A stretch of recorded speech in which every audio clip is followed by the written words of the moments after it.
Cada engrane, tornillo, tuerca que forma esta máquina está formada de materia onírica. Su estructura es efímera, pero su peso es invaluable. La caja de Pandora que encierra sueños y desata realidades. Sutil, metafórica, indeleble, inolora, fugaz y eterna. Así es esta máquina de sueños. Aborda y abróchate el cinturón. Viajemos juntos y explora con nosotros este universo visual y sonoro. Descubramos juntos galaxias, planetas o sitios como Cinematlán, el lugar del cine. Al abordaje. Cinematlán. ¿Qué tal, amigos? Bienvenidos a Cinematlán en esta nueva temporada y es para mí un orgullo tener a un personaje como Pepe Navarr, José Javier Navarr. Él es un escritor, sobre todo es un escritor de música que ha estado en diferentes espacios, diferentes periódicos, en revistas emblemáticas como La Mosca.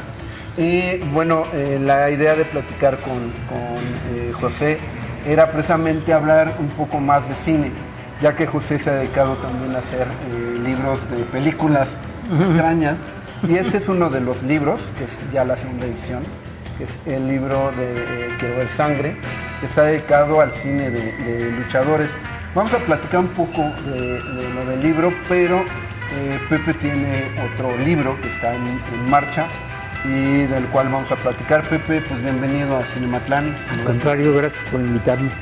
Y bueno, también estamos aquí en el Dada X, este espacio que hemos ocupado ya como nuestra casa para hacer estas charlas, estas cinecharlas. Y bueno, antes que nada, Pepe, aparte de agradecer tu tiempo y tu espacio, platícanos esta edición que en realidad también me estabas contando que ya hay muy pocas, ya es muy difícil encontrarlo, así que si la gente lo ve o lo encuentra, es una joya. Porque aparte en esta segunda edición Pepe le fue metiendo más unas películas. ¿Hasta qué año le metiste para películas? Bueno, hicimos el libro y salió la primera edición, se presentó en Guadalajara y eso. Y tuvo éxito de ventas para la UNAM. Entonces la administración de fomento editorial de ese tiempo dijo, vamos a sacar una segunda edición. Si les faltó a Raúl y a Rafael y aquí alguna película, la podemos agregar, ¿no? Entonces yo me fui con unos diseñadores, no con los de la UNAM, sino con unos que contrataron para encargarse de lo del libro, y generalmente sí nos faltaban algunas películas, pero justamente vino una carretada de información y eso, y le fuimos agregando y agregando. Total que fueron como 100 páginas.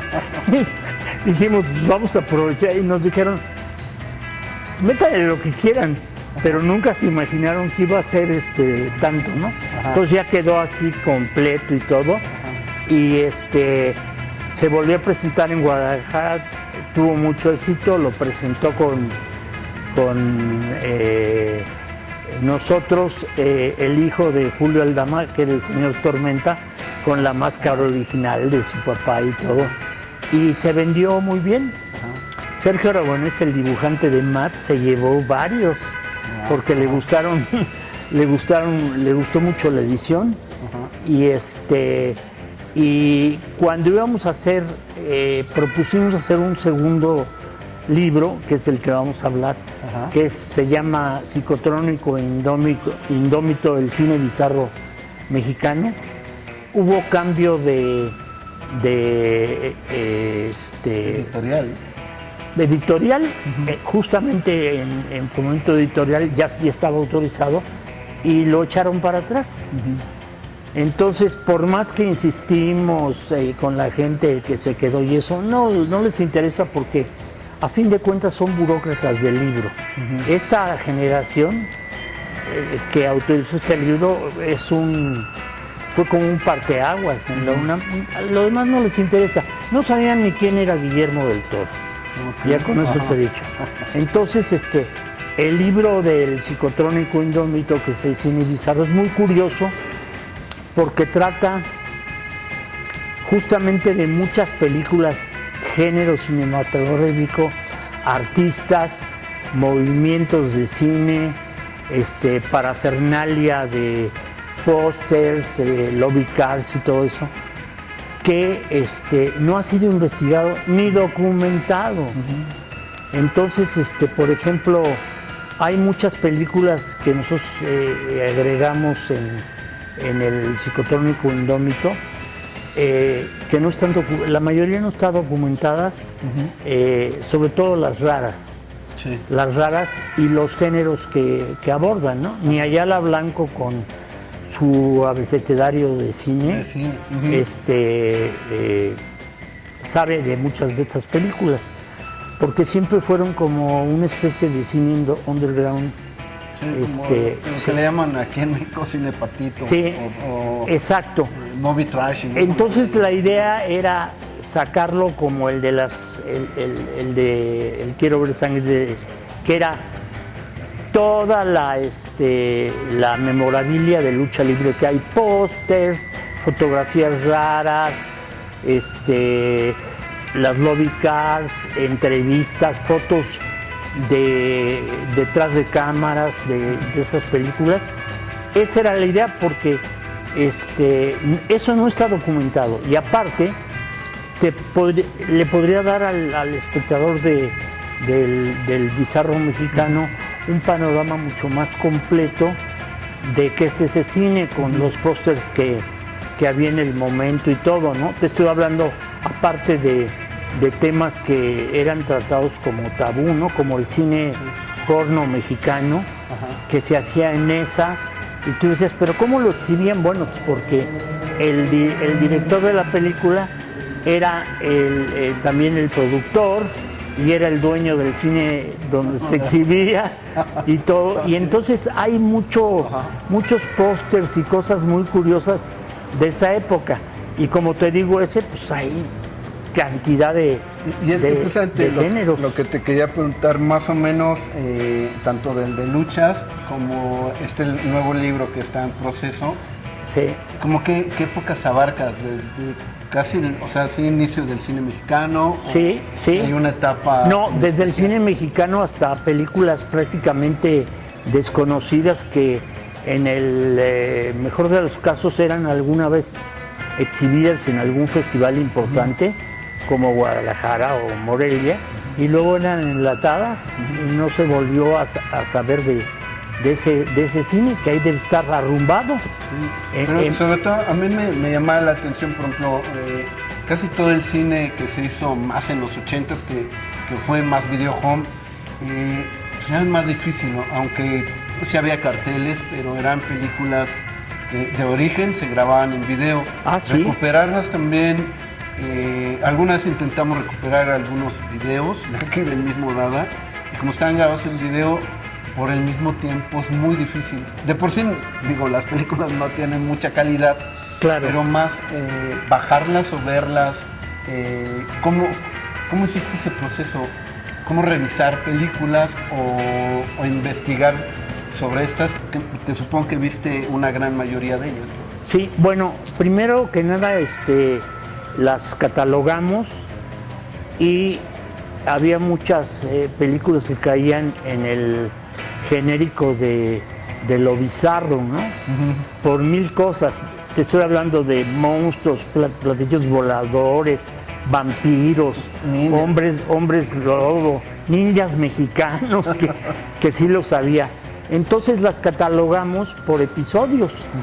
Yo aquí traigo prácticamente el maestro de todo eso, y dividido en capítulos. Por ejemplo, el capítulo 1 es Sed de sangre, los monstruos no son eternos, y hay 22 o 24 películas que tenemos registradas. De puros monstruos. Sí, y aparte todo esto está actualizado, o sea, para que no pierda vigencia.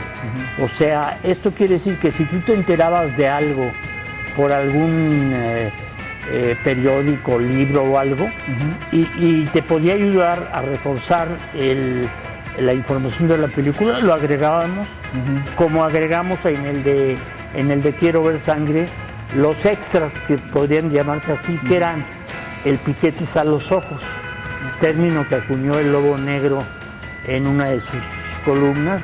Entonces aquí, en el Bizarro, se llama Más negro que la noche, como homenaje a Taboada. Entonces esto de Los monstruos no son eternos tiene su cola de películas, ¿no? Luego estaba el capítulo 2, que es La inquietud extraterrestre. Todas las películas extrañas, así. Después el capítulo 3 se llama Maravillas de lo absurdo. Y son como más de 50 películas. El capítulo 4 nos lleva a acciones, balazos y horrores. Que sería como un poco el espagueti. Había de western, todo. O el chili western, ¿no? Sí, Aquí en México. el mexicano. Entonces, ese era el 4. El capítulo 5, Leyendas tenebrosas y de gran escalofrío. O sea, películas que caían en este rubro, ¿no? Y son también muchísimas, ¿no? Películas que no se les ha dado un valor, que no se los dio, por ejemplo, García Riera en su momento, y otros, prefirieron otros críticos y estudiosos, prefirieron ignorar eso, ¿no? El capítulo 6 son personajes de barrio impensables. Y luego pasamos al 7, que se llama Los otros héroes mexicanos. Ahí entrarían súper bien los Almada. No sabes. Después el capítulo 8 es Antología de lo impensable. Y luego vienen muchos agregados bien interesantes, como por ejemplo dedicados a Carlos Ignacio Taboada, a Tintorera, a los hermanos Almada, pero no con las películas de narcos y caballitos que hacían, sino con el cine de ciencia ficción. Sí, por ahí hay una donde pelea con extraterrestres y es un sheriff, ¿no? Sí. Luego pasamos a los videohomes, y a muchas entrevistas que trae el libro, y también una entrevista muy larga que originalmente yo hice para la revista Chilango, sobre Miguel Marte, que es el hijo del villano Martínez, y que es considerado como el rey del videohome y el inventor del 4 milímetros. O sea, cosas así que tú dices. Y también hay investigaciones a profundidad sobre la gente, sobre un tipo en especial, que aparte era jugador de los Seahawks de Seattle. Bueno, se robó todo el cine mexicano y lo puso a su nombre. Entonces, así como la Virgen María. Sí, ahí se ve el contingente mexicano, que es, iba Valentín Trujillo, Gonzalo Elvira y un montón de personajes mexicanos a rescatar ese cine, que finalmente acabaron rescatándolo, ¿no? Entonces, te digo, tiene muchas facetas, muchas aristas, y el estar manteniéndolo vigente de algún momento no hace que se vuelva viejo ni nada, ¿no? No, aparte, como decías, ¿no? De repente la gente que escribía de cine como que era muy purista, ¿no? Sí. Y hacía este rollo de que, bueno, ese no es cine, pero ni siquiera tenía como ni un nombre, ¿no? No se descifraba como cine. Claro.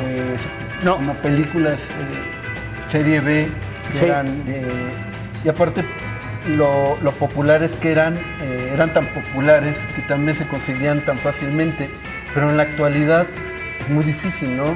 Salvo YouTube o algunas plataformas que tengan una que otra película, pero todo ese acervo que capturaste, que tienes en este libro que estás a punto de producir, creo que también es como esto valioso, porque es parte del cine que se hizo. Claro, sí, no creas que fue fácil hacerlo. Si no estuviera Raúl Cloyo como mi socio y haciendo lo mismo que yo, no hubiéramos podido, pero también de lo que se trataba era de poner en contexto muchas películas que le gustan a mucha gente, pero que culturalmente está mal visto hablar de ellas. Okay. Entonces, Guillermo del Toro se apasionó, dijo cuáles eran las que quería, nos hizo un prólogo muy padre. Ajá. Y Diego Manrique, el periodista del País, que es también profesional del rock e investigador de cine y eso, hizo otra presentación, también García Tsao hizo una, que creo que le puso Los Pepenadores de la Rica Perdida o algo así. El caso es que te tenías que meter a bucear en este tipo de películas, ¿no? En películas de Gastón Santos, de Mauricio Garcés, de Germán Robles, de cantidad de artistas, ¿no? Y lo dobleteaban, ¿no? Algunos, Sí. o sea, salían en películas, digamos que, pues, comercialmente aceptables, pero salían también en estas películas que eran claro. de bajo presupuesto, ¿no? Sí, exacto. Miguel Marte es uno de los más prolíficos productores y directores de ese tipo de películas. De hecho, él se apropió de toda la nota roja mexicana e hizo toda clase de películas, comenzando por Se chingaron al candidato Coloso, que levantó, no sabes qué, Ámpula, ¿no? ámpula. Ajá. Y entonces él decía que su película era más famosa que, por ejemplo, la de Volado, que era otro enfoque, ¿no? Entonces tiene su parte curiosa este tipo de cine, ¿no? Y la actualización funciona pues en base de la anécdota, del registro que quedó en la prensa, en libros y eso, ¿no? Y Alguna vez me tocó entrevistar a Cristian González, que también... es uno de los favoritos de este cine, aparte es está uno de aquí. los que más películas hizo. Sí. Y por ejemplo está la de La Cumbia Asesina, que es como Sí. su película más nombrada, no la mejor, porque... Bueno, de creo que Cristian ninguna hay, fue de mejor. Cristian hay toda una filmografía muy delirante, pero aparte, él hizo también cine de narcos.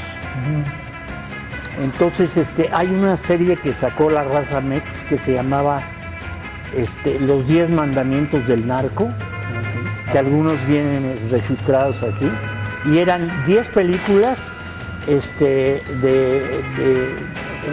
un poco en el rumbo de no matarás, no fornicarás. Acá era si matarás, si robarás, sí, totalmente en lo bizarro. Ajá. Yo las vi porque de alguna manera las promoví y a mucha gente le llamaban mucho la atención, pero había 3 de Cristian González que eran toda una curiosidad, ¿no? Ajá. Porque las veías y decías, esta como que no encaja en el género de narcos, Ajá. más bien era de otro tipo de cine, ¿no? Sí, Entonces, sin una clasificación sí, de género, ¿no? sí, Para al nada. director de la Raza Mex yo le dije, oye, todas están más o menos muy curiosas, muy locochonas y eso, pero hay 3, las de Cristian González, como que no entran en el rumbo de los 10 mandamientos del narco, ¿no? Entonces me dijo,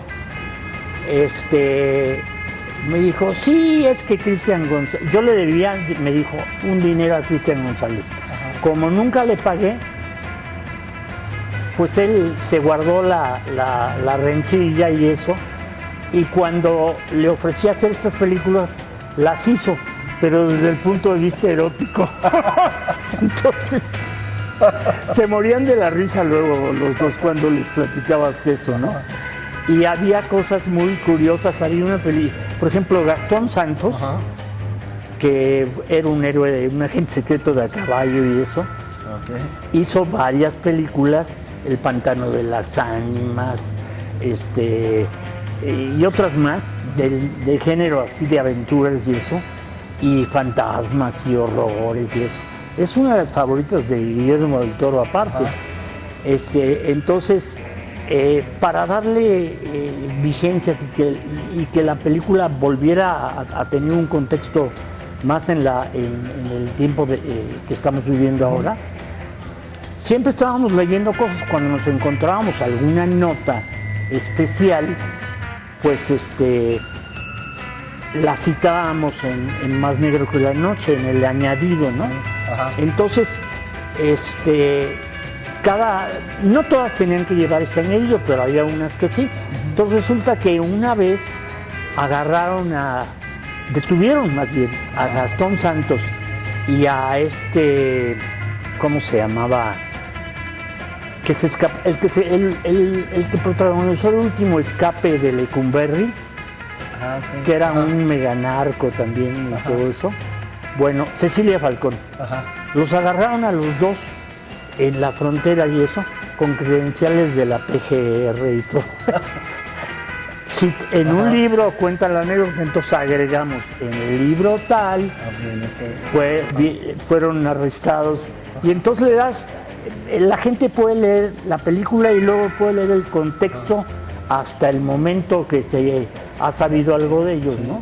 Sí, de hecho, por ejemplo, algo que Cristian González falleció hace como un año, me contaba que también la forma en que él distribuía era parte de uno de los directores, aparte que tenía más películas, pero me contaba que las películas ya las tenía compradas.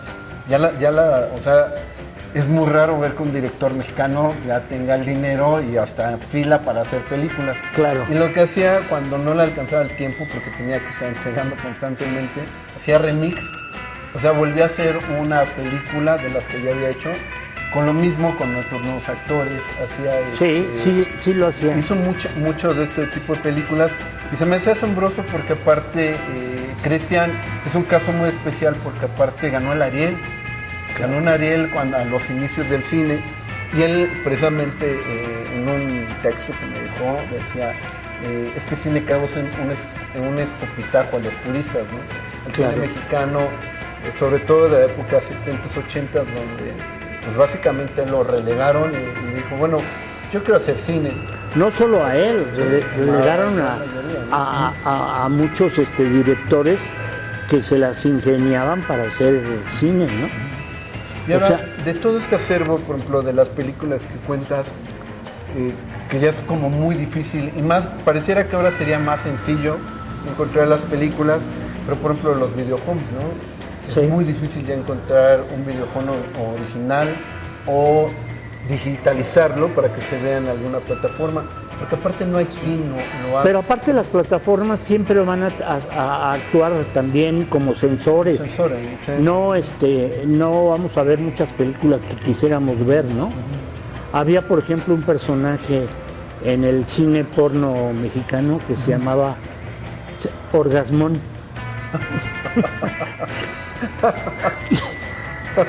No quiero hablar más de ese personaje, porque él sí defendía su nombre, pero su familia casi lo quería excomulgar. Y es una familia de cineastas. Me voy a reservar los nombres para que luego no vengan las demandas y eso, ¿no? Por ejemplo, ¿el cine ficheras entraría dentro de...? Sí, hay algunos. Es que hay muchos títulos que simplemente por el nombre con el que se lanzaron en videohomes y eso, eran legendarios, ¿no? Por ejemplo, Orquídea Negra. Orquídea Negra era una película con una trama de una banda de secuestradores y eso, en donde Lorena Herrera era la Orquídea Negra, ¿no? Entonces la perseguían los agentes de la ley eso, para darle su merecido, porque era como andaba una banda media peligrosa, ¿no? Entonces se acercaron al Estado de México con Ríos Granados, que fue un panista, José Antonio Ríos Granados, que era un panista, y entonces fueron y le dijeron, oiga, a ver si usted también nos hace favor de ayudarnos y para mostrar como productor asociado para mostrar las bellezas del Estado de México y eso. Ajá. Y entonces él preguntó de qué se trataba la película. Ya cuando le dijeron y eso, les dijo, yo no tengo problema, pero deben saber que aparte de alcalde el municipio en el que estaba, dice, yo soy actor. Ajá. Y entonces, ¿por qué no me ofrecen un papel o algo? No soy bueno. Y si era bueno, bastante bueno.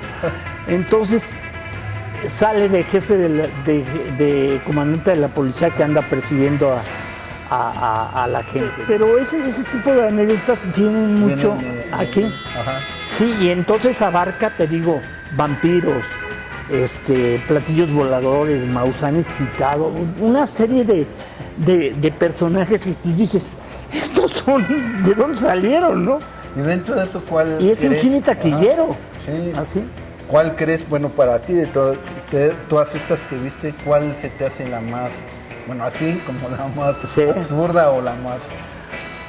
Yo no las calificaría y las desdeñaría así. Ajá. A mí me divierte mucho ver la audacia de hacer ese tipo de cine, promoverlo y hacer hasta... Lo que nunca yo creo que hicieron fue un festival totalmente bizarro, donde entraran todo ese tipo de películas y fueran revalorizadas, Ajá. porque son muy curiosas. Ahorita la gente quisiera verlas, pero no hay casi manera de verlas. Ajá. Entonces a lo mejor en la Cineteca o debe haber acervo o lo que sea de eso, aunque sea, o en los festivales que abran sus latitas para ver películas que uno las puede ver en los festivales, pero no las vuelves a ver, ¿no? Entonces rolan nada más en ediciones así de que tú dices, ¿quién me dio el original? ¿Quién sabe? Pero puedes ver documentales del perro aguayo. Hay una película que se llama La Mami sobre el Barba Azul, de una señora que trabaja ahí en los baños del Barba Azul. Y otras películas mexicanas, sobre todo del género negro, del cual Rafael Lavigne acaba de sacar un par de libros. Sí. Entonces, tú lees los libros y quieres ver esas películas y dices, ¿y dónde están? ¿Perdidas o retenidas en la aduana o algo? La gente no las puede ver.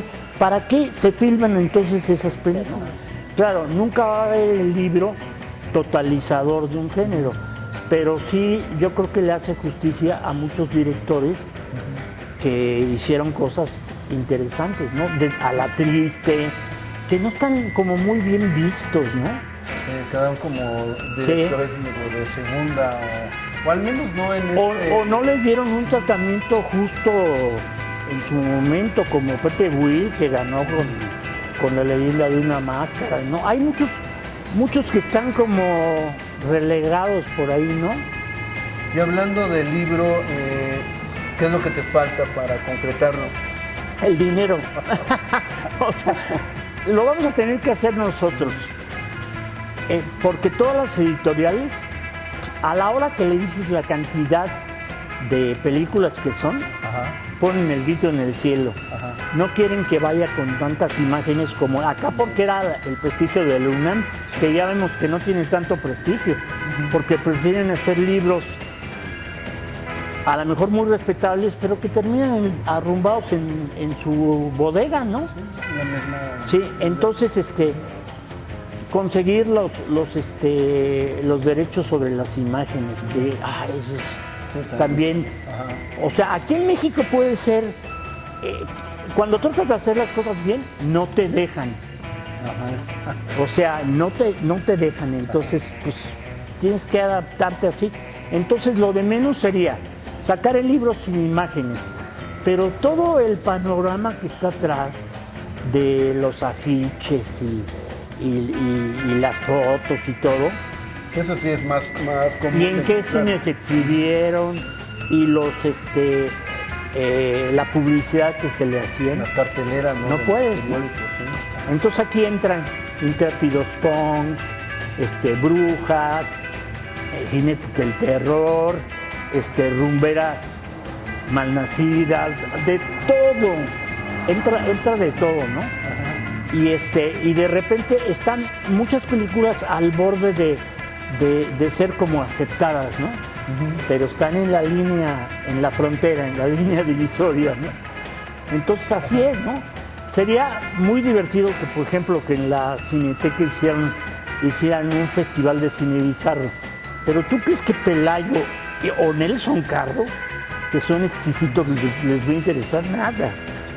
Sí, y aparte digo, creo que lo importante precisamente, por ejemplo, de este libro, que es como el hecho y tratar de sacar este otro libro, Sí.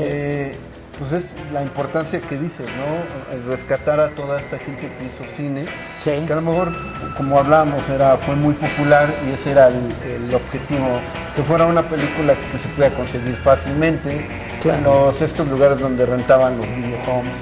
Sí. Todas esas películas eran muy fáciles de conseguir. Incluso en Tepito, ¿te acuerdas que había? Sí. Te vendían los DVDs, inclusive todavía los discos. Y yo creo que lo que estás haciendo en este sentido es rescatar a ese cine que no necesita tener un catálogo o un género, ¿no? Sí. Porque es tan complejo. Y que la publicidad es casi secreta y de boca en boca nada más, ¿no? Y porque aparte también muchas de las películas, lo que recuerdo también una plática que tuvimos con uno de los Almada, creo que fue con Mario, decía que muchas películas es que no se consiguen aquí.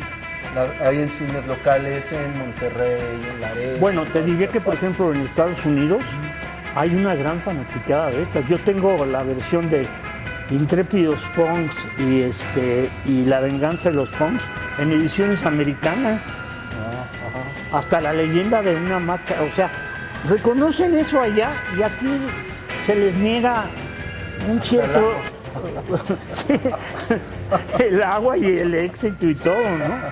Sí. Entonces, la idea aquí era agarrar una película de cualquier género, así, que fuera transgresora de alguna manera, ¿no? O curiosa. Y entonces ya entraba o no entraba a las listas finales, ¿no? Pero luego nos dimos cuenta de que son muchas. Es como el cine campirano. Nadie ha documentado el cine campirano. Todas las películas de Vicente no están. O sea, no te puedes encontrar un libro. Te encuentras otra cosa, ¿no? Si sufrimos un poco con el de luchadores, imagínate esto que es otra cosa, ¿no? Pues Pepe, pues ya para terminar, yo deseamos y pues yo creo que también espero que este programa sirva para que alguien se interese en ayudar a terminar el libro. Sí. Nosotros vamos a hacer todo lo posible también para ayudarte y ser parte de este gran proyecto. En realidad está ya unos pasos, ¿no? de hacerlo. Sí. Incluso creo que le vamos a agregar, perdón, pero le vamos a agregar un último capítulo con manera de epílogo así.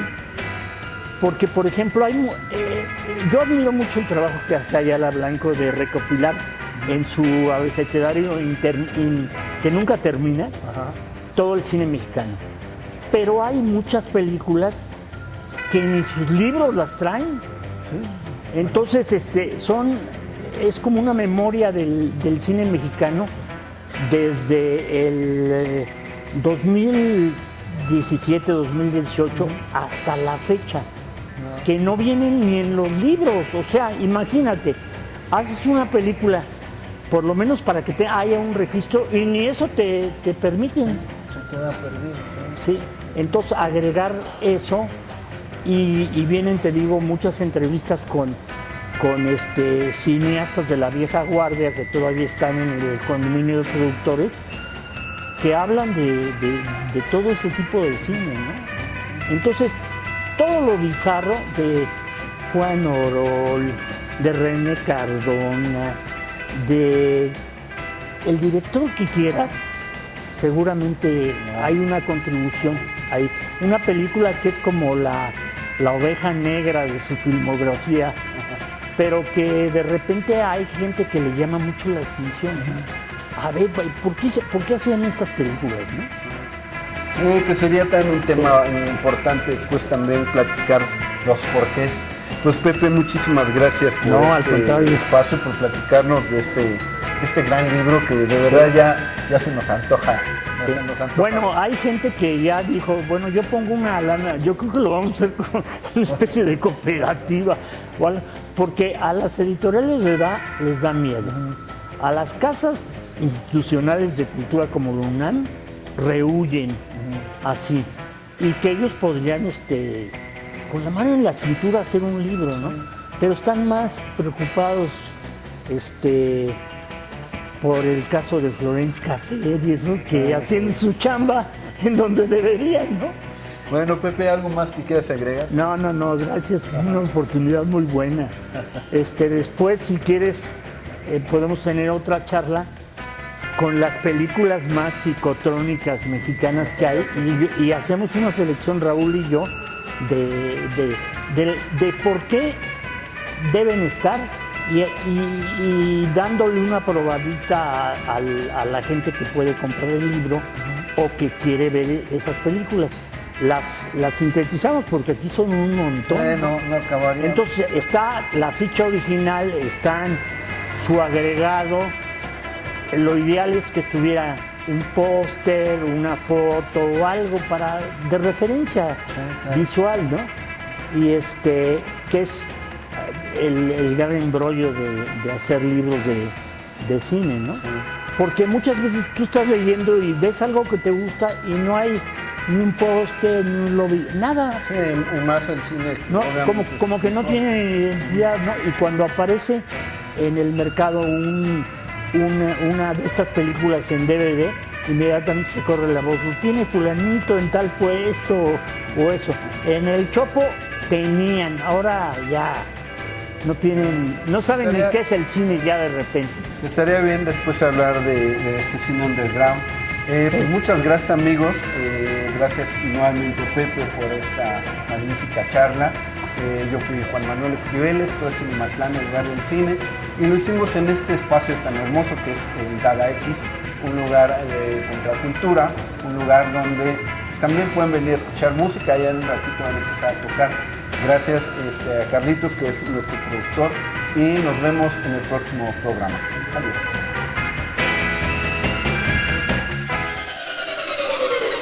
Hemos recorrido un largo y sinuoso camino. Este viaje no tiene retorno. Ahora perteneces a este lugar del cine llamado Cinematlán, el lugar del cine.